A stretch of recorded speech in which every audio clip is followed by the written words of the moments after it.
Awesome. Well, Cherelle, thank you so much for coming on the podcast. I have been watching your videos for a while, and I shared a couple with Mike and my wife as well. You have a huge following on YouTube, and it's all centered around anxiety. So can you introduce yourself real quick and tell our listeners a little bit about yourself and your a little, I guess, background with anxiety? Yeah. So I'm Cherelle. I'm 28 from the UK. I'm a mother of two, and I've always been anxious, always from a child. So I went through like this awful childhood trauma, but it was health anxiety that like really rocked my world. And that started after the birth of my first child. And I think it was just this realization of like, I have to stay alive. I have this tiny human that like now needs me. And it was like that what if that just went insane. And it all started with like a little lymph node that I found in my groin. And I Googled it, and Google came up with like lymphoma. And so I thought I had lymphoma. And that went on for like 6 months, and it was like hell. But then it just spiraled into like the worst health anxiety. Like it was insane. Constantly thinking I had something, and just living this like this really delusional world of every time I had a symptom, it was like, I'm dying. There's something seriously wrong with me.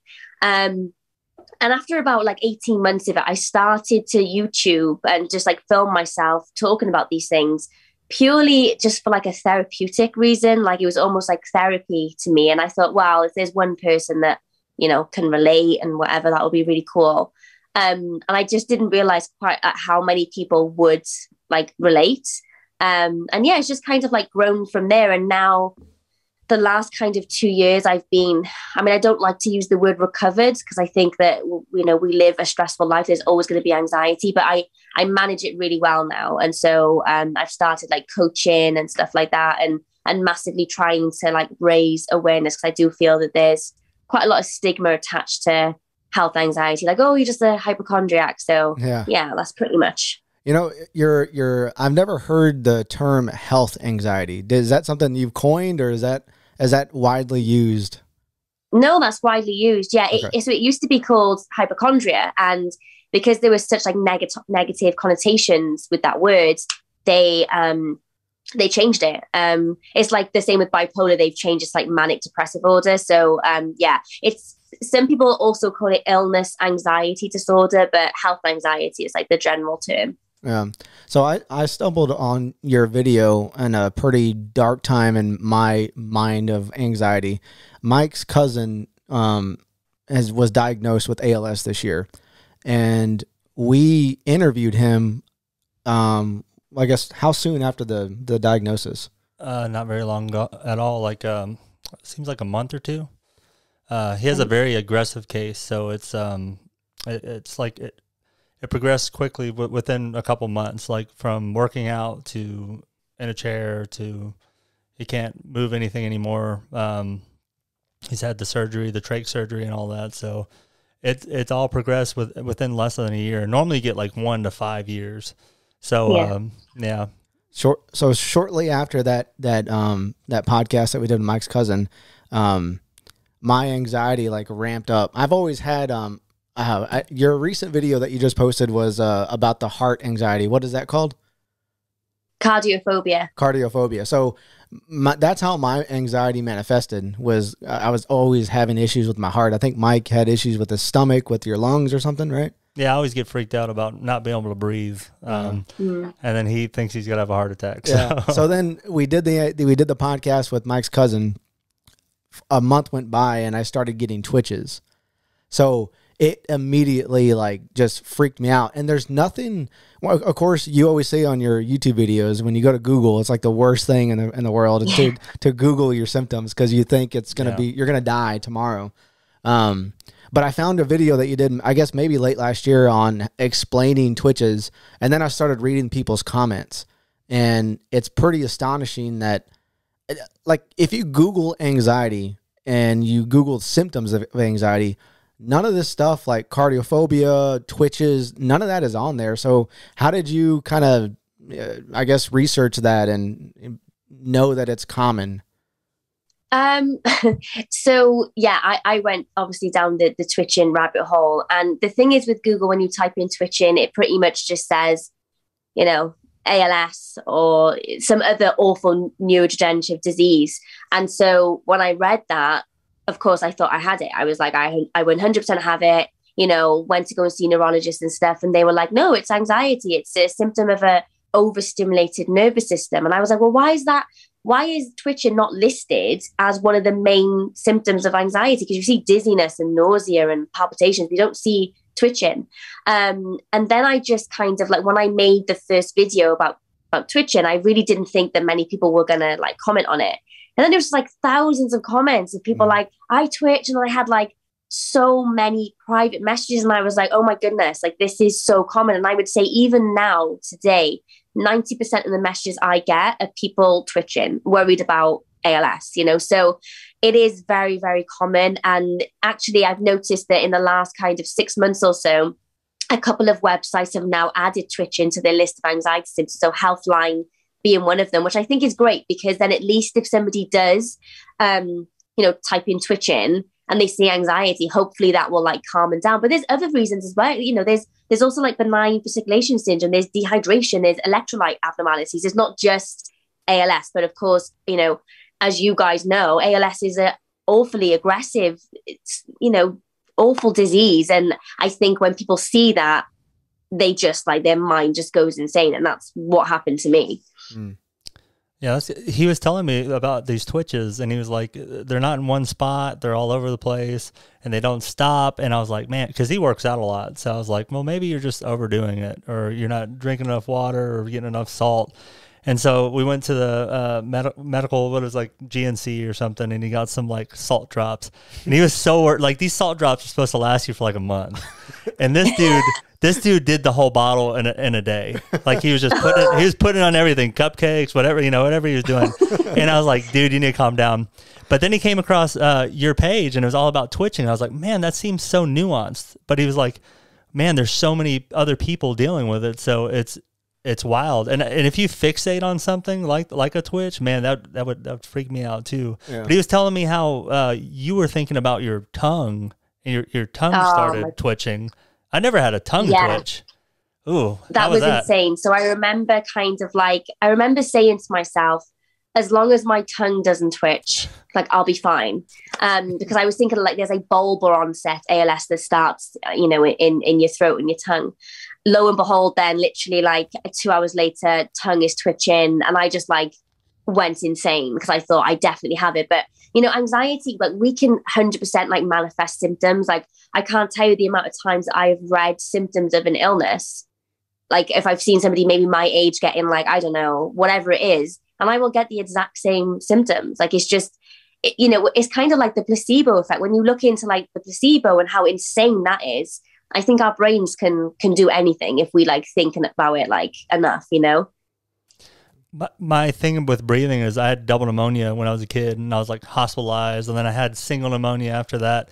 So I'm always fixate on, I think I have mucus in my lungs. So then I'll just like, when I start thinking that, I'll start coughing stuff up. I'll start drinking a bunch of water. I'll start hydrating.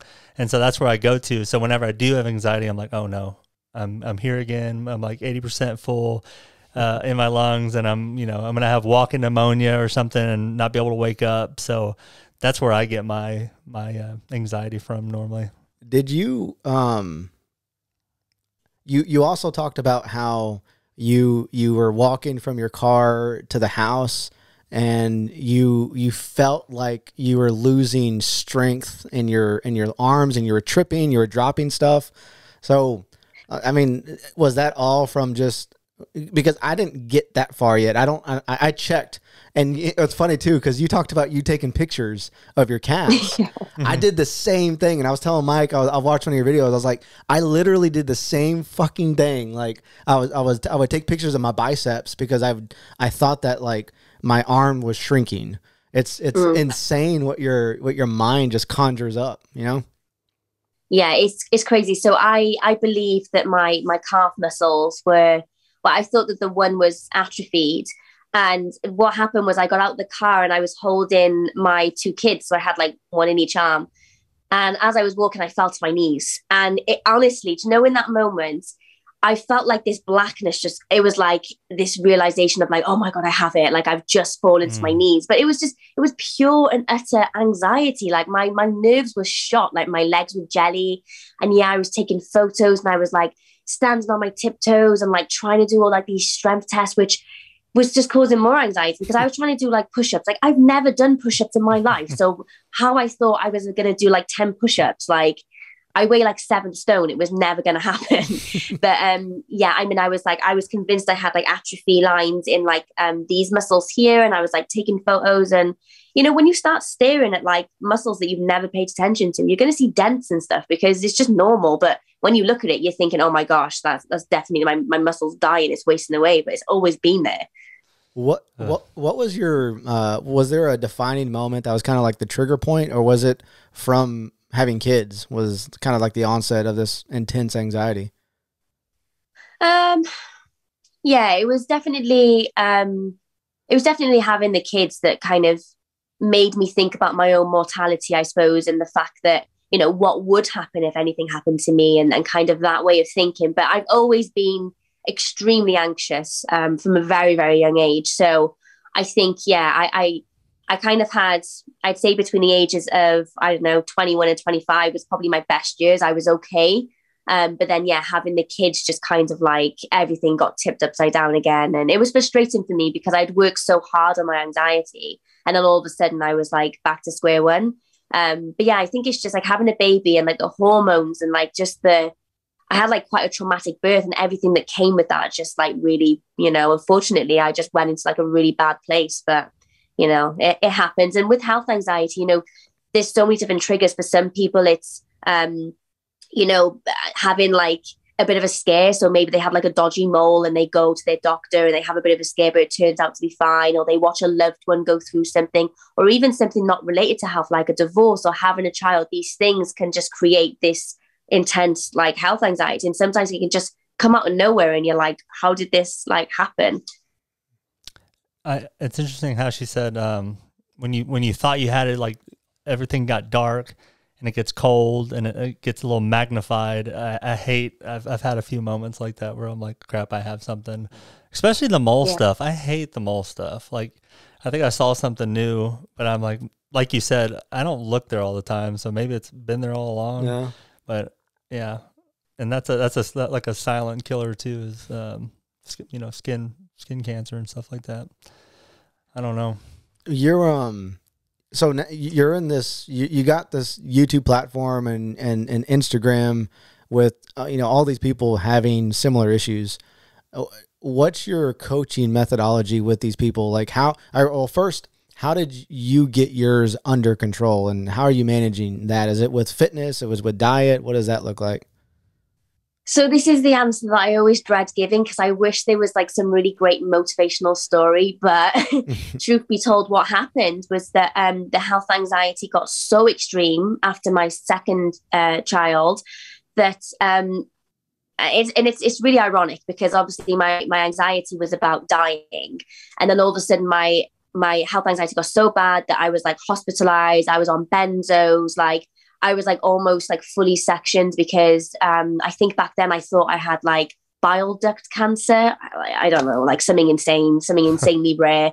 Because I had a bit of like a dodgy liver ultrasound, and some liver enzymes were, you know, a bit weird. And yeah, I just got severely depressed. I became completely suicidal, which again makes no sense to me, because of course I really wanted to like live and like be there for my kids. But it was kind of as though like the health anxiety got so bad that I was like, I physically can't live like this anymore. It was like waking up every morning and everyone's life around me, like, you know, my partner couldn't work. My mum took like 8 weeks off work. Like everybody was walking around like just grey, because I was so bad. And there was this one time where I like ran out of the house in my pajamas. I like, at this point I'd like fully lost it. Like I was like gone. And like the police like picked me up, and like they took me again into like hospital, and I literally just like sobbed. And I was like, I need help. Like this is really bad. And I think for me, hitting that like absolute like rock bottom was like the best thing that ever happened, because then what scares me more now than any disease is that place that I was at, you know, because that terrifies me beyond measure. And when I hit that rock bottom, I was like, I sort of looked myself in the mirror and I was like, we're not doing this anymore. Like, you're stronger than this. Like, you've been through things like this before. Like, come on, get a grip. And I just kind of had like, I don't want to say like an awakening, you know, but it was just like this moment where I was like, I'm done. And I still have health anxiety, like, and I do, and I still struggle, but I massively like changed my diet. Like, I went on to like a paleo diet. I removed like gluten and most grains and refined sugar, dairy, and I started to meditate. I started to do like breathing. I just sort of said to myself, the issue here is health anxiety. Like, it's not ALS, it's not cancer. The real issue is the thing that I'm neglecting. So I need to like prioritize this, because if I don't prioritize health anxiety, it's going to kill me, not this imaginary bowel cancer that I think that I have. So I just submerged myself into this world of healing, like in therapy, and like I did so many things, and it was very trial and error. And that's the thing I always tell the people that I coach, is that like, you see like these some people on YouTube and they're like, I have the anxiety cure, you know, because they did something that helped them. And it drives me insane, because it's like, just because something worked for you does not mean it's going to work for somebody else. So I always go by like, what's helping the person, like helping them create their own toolkit. Because, okay, you know, Wim Hof breathing might work fantastically for me. It might give somebody else a panic attack. So I wouldn't want to like push myself onto somebody else like that. So yeah, I mean, like I always say to people, I do wish it was like this really motivational story, but it's actually quite a sad story with, you know, a happy ending at least. That's a good story. I mean, everybody is different, and not everything will work for everybody. I was curious, now that you have more control over this, what are the small triggers you get nowadays that you're working through that get you into that state of mind? Oh, everything triggers me. But I think the difference is that I do not lean into my safety behaviors. So I don't Google. I won't immediately run to A&E anymore. I have control over my impulses. And that's one of the biggest things with health anxiety, is that we have like little to none like impulse control. So we have a symptom, we Google it. We have a symptom, we ring an ambulance. And that's where you get stuck in this like vicious cycle. So I still get triggered all the time. Like like my kids are like a little bit ill at the moment. They've just got a cold, like they're in like nursery and stuff, so they're picking things up. And like the other day when my one child had like a fever, I was like, oh my God, meningitis, like leukemia. And then I was like, Cherelle, come on, like let's bring it down. And I recognize now that I'm not my thoughts. Like my thoughts are just, they're just crazy sometimes. And, you know, like 80% of our thoughts are negative anyway. So we can't buy into them, because if we buy into every single one, it's just a life of misery. So I just kind of like detach myself from it a little bit. And I'm like, okay, I can see that I'm anxious, but I'm not going to like act on it, you know? Wow. That sounds like some meditation talk, self-talk. Yeah. Well, it's good. So that was my next question. Like, when you do find yourself slipping into that state of mind, what's your go-to? Is it self-talk like that? Let me analyze the situation, and am I going to tie an emotion to it? Am I going to react to this, or am I just going to stop? Is that kind of your go-to when you slip in? Yeah, I think it's a lot of self-talk, but also I suppose quite a lot of discipline. So whenever I get a new symptom, like for example, a couple of weeks ago, I had like tingling in my left shoulder blade, and it was freaking me out a little bit. And in the past, I would have like gone to A&E. I'd be like, you know, freaking out over some kind of bone cancer or whatever. But I always have this like rule of like 2 weeks. So I'm like, if the symptom is still there in 2 weeks, I'll go and get it checked, because I also don't want to become so ignorant to my bodily sensations that I miss something. Like, we have to be vigilant, but you want to be somewhere in between. And I would say like 99% of the time, whatever the symptom is, by the time I get to those 2 weeks, it's gone. So I think it's about that self-talk, but it's also about just sticking to like what I've always told myself, like you just do not give into those safety behaviors. A lot of distraction as well. So if I am feeling anxious and I'm like freaking out over something, instead of just sitting there trying to think my way out of it, which you're never going to do, it's about like, okay, well, today I'm going to go to the gym. Today I'm going to like go and hang out with a friend, and just making sure that I keep myself busy. Because I find that if I am busy, I'm less likely to feel the symptoms, and I'm less likely to think about them. So it takes a lot of work and motivation. And, you know, there are some days where it does pull me back in slightly, but it's just kind of about like sitting there and saying, okay, come on, we've done this. And looking back at past experiences where I was like fully convinced of other things that weren't true.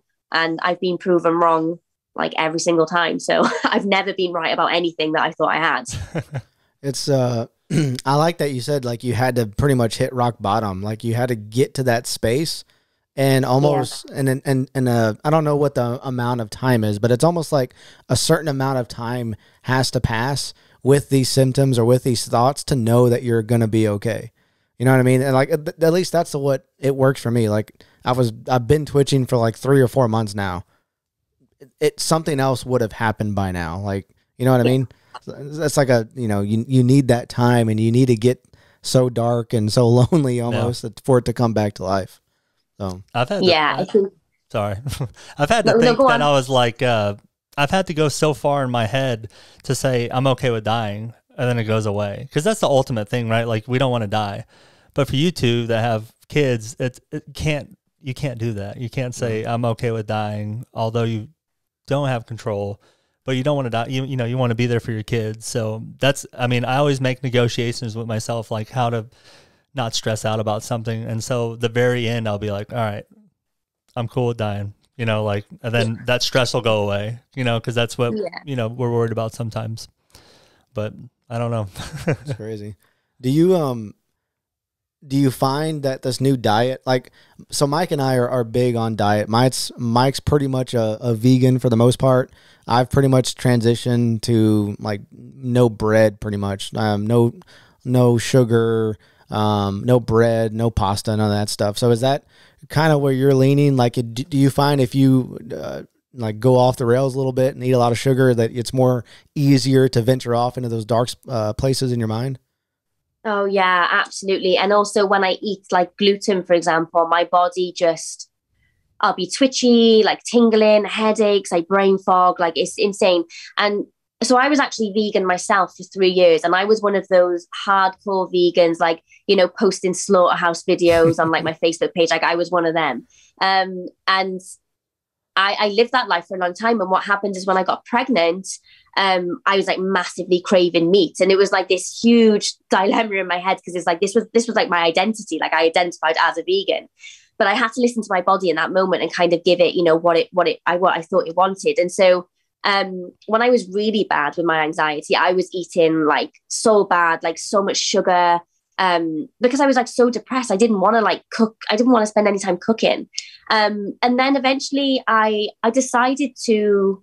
went down like the gut health rabbit hole. And I was like, I'm convinced there's something up with my microbiome. I'm convinced that I have like hidden food intolerances. Like there must be something like going on here.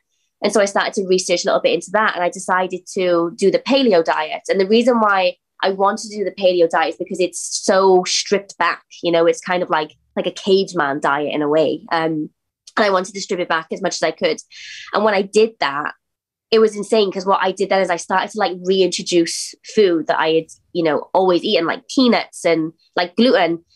And I noticed then like how bad I felt when I reintroduced these foods that I've eaten my entire life, like peanuts. Like I've always had peanut butter. And when I was eating it after eliminating it for like 8 weeks, like my joints were aching. I was like having like a low grade fever. It was just insane. So, I don't think that diet is like, I know there's a lot of people now that think like, oh, if you fix your diet, you can like fix your mental health, because, the connection between the gut and the brain is like amazing. And like, they call like the gut now the second brain and whatnot. But I do think that you could have like the best diet in the world, but if you're still stressing and you're still Googling your symptoms, chances are you're still going to feel pretty shitty. So I think diet helped, but in combination with like everything else that I was doing. Yeah. It's almost like you found a sweet spot, because for us, like social media is like a bad thing. Not bad, but we want to limit the amount that we're on social media.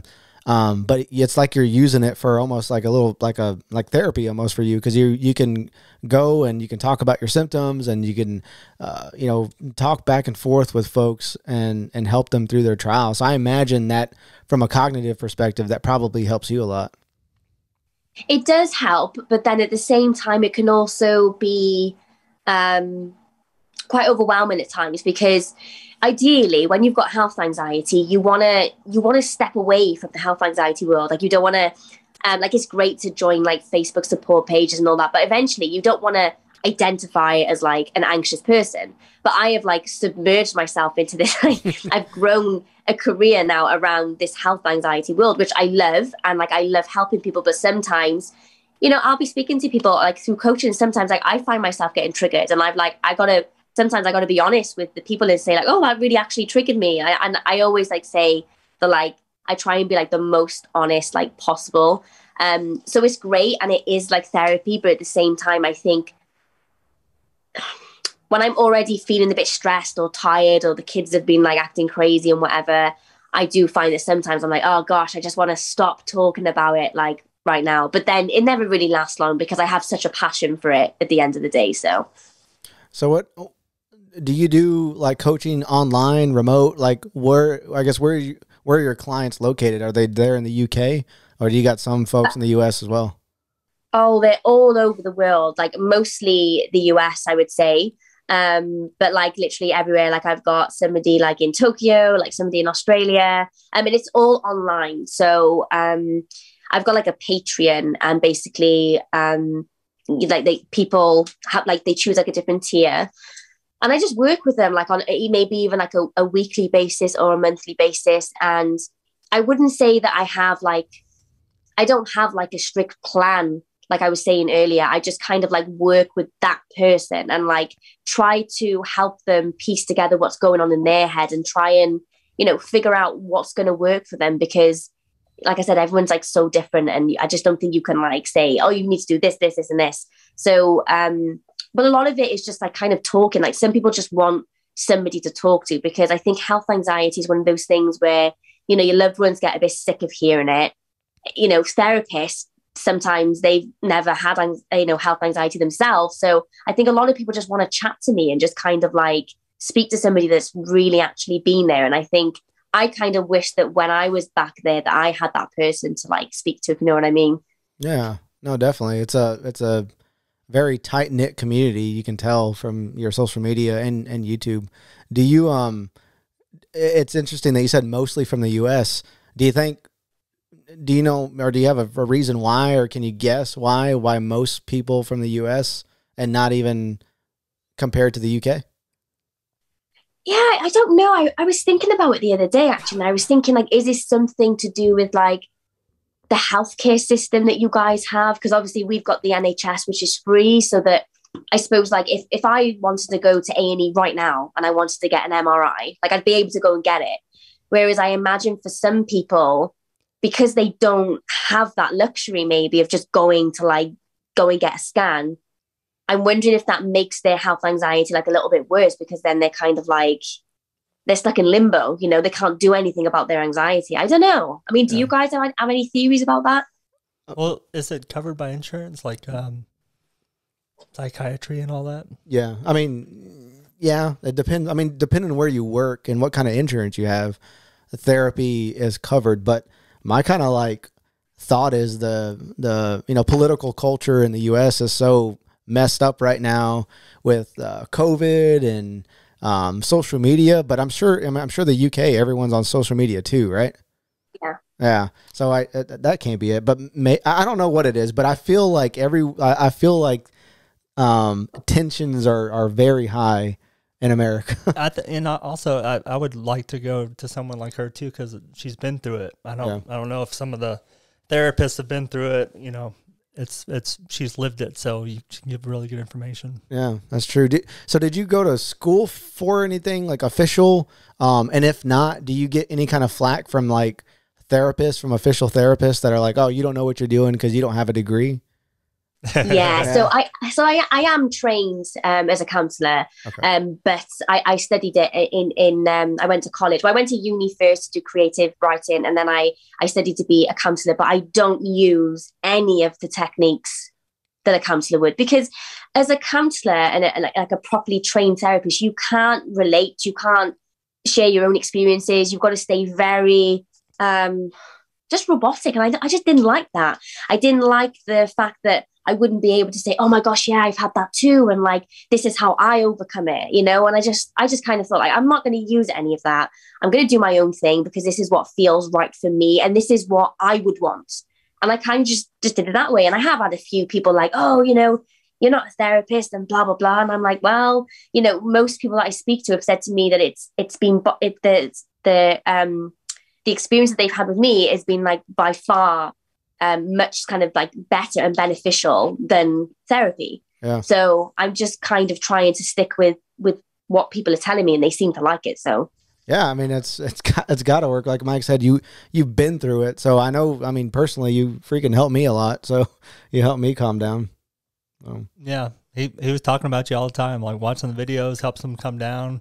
We have this system where we call each other if we're going through like a little panic attack or something, and say it's all right and all that stuff. But it's good that you're doing.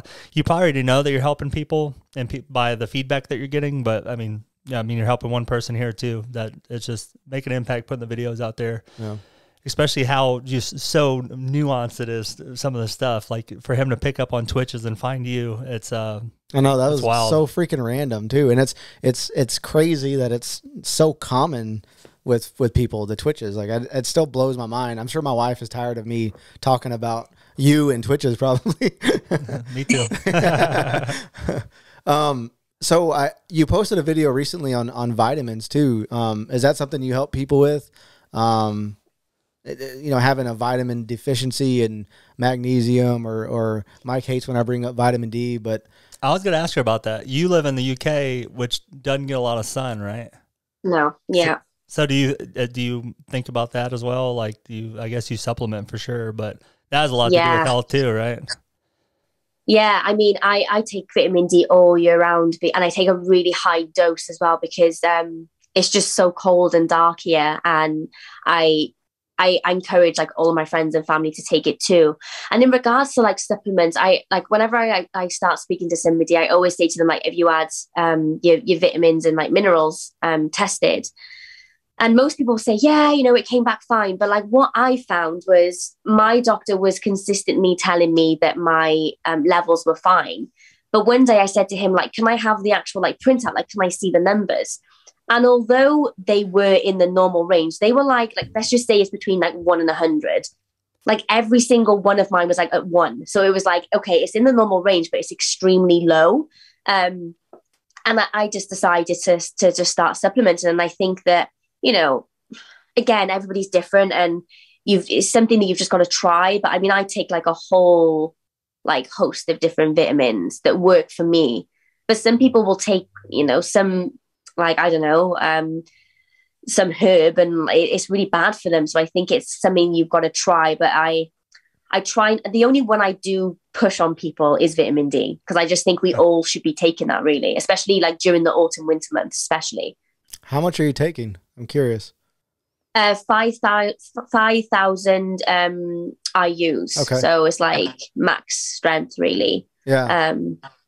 Yeah. What about you? Do you take it? Yeah, I take 2,000 once a day. Yeah. I'm thinking about maybe I should up it up a little bit, huh? We live in Texas, so we get quite a bit. Quite a bit of sun.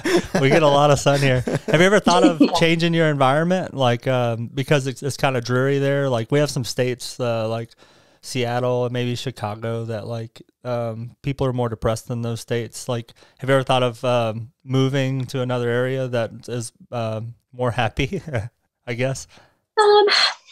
No, I mean, I'm such a like home person, and like, don't get me wrong, I'd love to live in a place where we have more sunlight, but I just wouldn't be able to leave my family and my friends. But I mean, what I try to do is, regardless of whether like it's warm or not, I try, and I do this for my kids as well. Like, we go out pretty much most days. I take their shoes and socks off. We stand on like the grass, like ground ourselves, like just look up at the sun, even if it's for 5 minutes before I take the kids to like nursery and stuff. And I try my very best to get as much as I can. But that's why I take such a high dose, because it's just impossible to get the amount that you need here. You know, we do have like a bit of a summer, but it's like we have like maybe like 4 weeks of summer, and then that's it. Yeah. Oh, wow. Yeah. It's like, you know, to your question about why it's probably higher in the US, I feel like we're always inside, always looking at our iPads or iPhones, just kind of bent down with our necks, just always looking down. We're probably not outside as much as we need to be, looking at nature. Because I think that's one of the, well, back to your videos that you posted recently, like getting outside and looking at nature is like another way to boost your serotonin, right? Yeah. Yeah. Yeah. I mean, we are. I mean, we spend about like 90% of our time indoors with this artificial light, poorly ventilated. You know, we're not supposed to be living this way, I don't think. And I just think that we really lost touch with nature. And there's so many benefits to like being outside. Like, okay, you don't want to be like in a polluted street, but I mean, you know, if you can take like a walk through the forest, it's just the benefits are insane, you know, vitamin D and all of that. But also just like, I just think our body needs it. And I know what I feel better when I get outside anyway. So I try and do it as much as I can. But it, you know, it is hard like in the winter when it's so cold and like you just want to be inside. But yeah, I just think like we spend way too much time indoors. Like it's insane. Yeah. What's the future look like? Like what's your grand vision with your YouTube channel, which is it's Cherelle Thinks, right? Yeah. So what's your I guess where do you want to end up in like the next 5 to 10 years with that? Well, I want to grow it, of course, but ultimately I am writing a book. And that's like my main goal in life. Like I studied creative writing at uni. I've always been a writer, and I just want to get this book written because it's not done.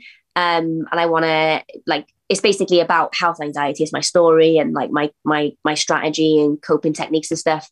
I called it Malignant Mind because there was so many times I thought I had like these malignant diseases, but the only thing that was really wrong was my mind, you know, when it come down to it. So I want to write that book and get that published. And just continue what I'm doing. I mean, I